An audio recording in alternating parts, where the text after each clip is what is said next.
do you think that this kind of delay, which is a one-off this year, or this can be continued going forward as well, since the department is becoming more cautious with regards to, a lot of declarations made in 10AA or a lot of donations which are being suspicious? Do you think that this could continue going forward as well in other assessment years as well? I think this was one of a kind year. Until last year, this issue was not there. Now, in this year, a lot of communications have been sent. I believe that the old regime should be should be taken out of the act, and people who are still opting for old regime should stop opting for old regime now, because there are a lot of challenges with this regime, and notices are being issued as well as the communication is being given, especially when you are claiming ATG deduction and any other deduction. Gauri,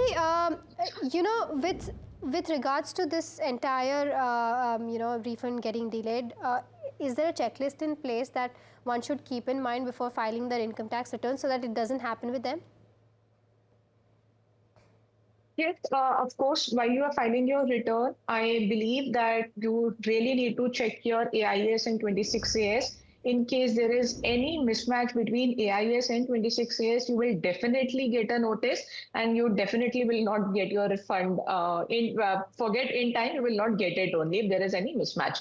So your AIS, 26AS, bank statements. So because a lot of entries are there which are not mentioned in AIS and 26AS. So that entry should be verified from your bank statements. So in totality, you should not leave any income, even if it is not taxable, it is exempt from income tax, the reporting is to be done.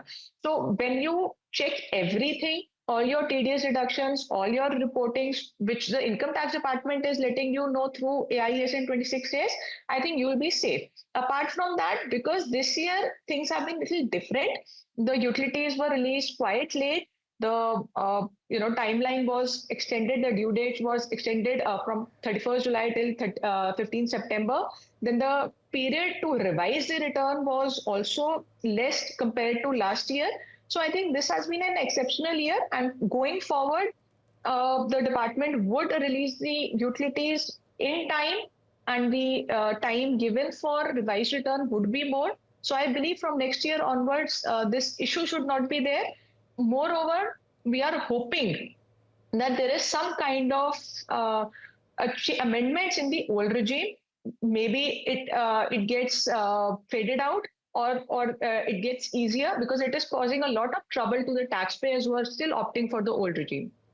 I think that's also a concern, right, Gauri? Because a lot of people who are, opting out of old scheme, going to the new regime, or opting out of new regime, going to the old regime, that is also causing a confusion with regards to that Form 10 IEA which needs to be filed. So I think viewers need to keep in mind when they're switching from old to new or new to old, and make sure that the 10 IE is filed in order to file your next return, because that is going to be an important part as well while filing your return. So because that number that you get in 10 IE is also required in the return that you're filing. So that's with regards to everything that you need to know if your refund is not